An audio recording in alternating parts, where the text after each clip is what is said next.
So on the buck stops here today, two questions. One, has Pakistan now moved from being Jinnah's dream to General Zia's Pakistan?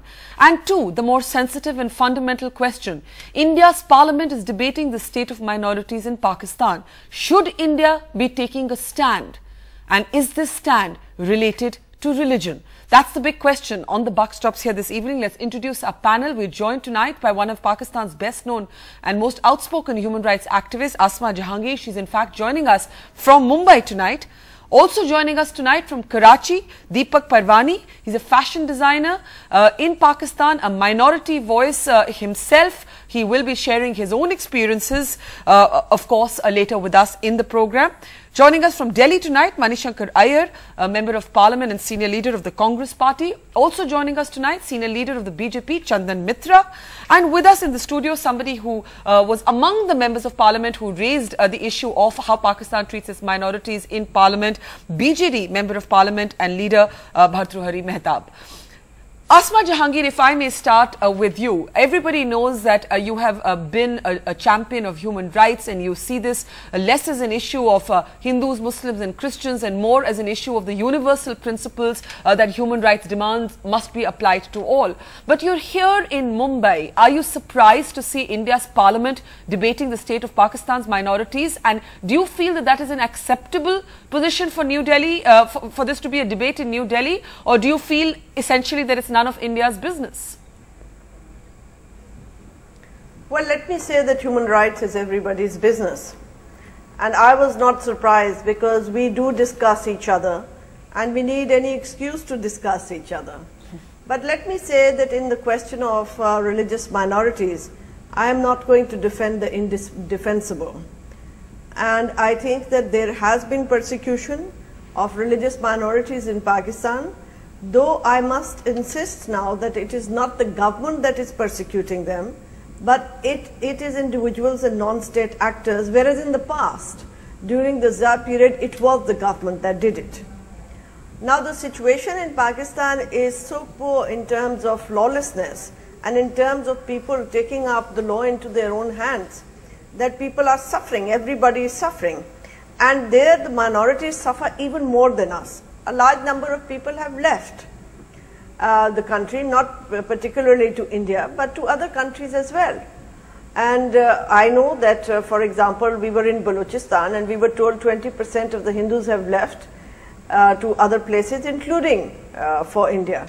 And as a human rights activist, I believe that anybody who is persecuted, whether they are persecuted in India, because there are several persecuted here as well, or in Pakistan, or in Burma, or anywhere, I think that other countries should accommodate them. Asma, to that extent, are you saying that once human rights becomes everybody's business, and to that extent is a cross-border issue, then India should in fact look at giving asylum to many of the Hindu Pakistanis in particular who seem to be crossing over the border? There's a whole lot of confusion as to whether they're coming as part of a pilgrimage or whether they're in fact seeking refuge here. Well, I don't know whether they say that they are part of the pilgrimage, so we have to believe them. But I am not saying that India should give asylum to Hindus and Pakistan should give asylum to Muslims. I think if we are humane countries, we should give asylum to anyone who is persecuted either on political grounds or on the grounds of religion. We expect other countries to do it, so why should we not do the same? Okay, I think what you're saying is give the asylum on the basis of humanity. It has nothing to do with religion, and it's all right if India and Pakistan discuss each other's internal affairs, because in the end, one, it's a human rights principle, and two, there is a certain degree of fixation with what goes on across the border for each other in any case. Manishankar Iyer, if I can take this to you, you have once, while writing a review of a book on Pakistan, drew the distinction between Islam and the Islamization of Pakistan, which you said in a sense contained the ruin that somebody like Zia tried to bring to Pakistan, whereas Jinnah may have imagined a very different Pakistan. Today, when you see what's happening with young girls like Wrinkle and Manisha, you see the live telecast on a major Pakistani channel of a conversion of a Hindu boy to Islam. Do you then agree with Asma that it becomes a legitimate point of debate in India's parliament? I entirely agree with Asma and I entirely disagree with you. I think this attempt to portray Jinnah's Pakistan as some kind of great secular ideal was belied in Jinnah's lifetime. Just a week after he made that speech, we started seeing the total exodus or the virtual total exodus of the minority populations from West Pakistan. India's #1 news app just got even better. Download NDTV's new app.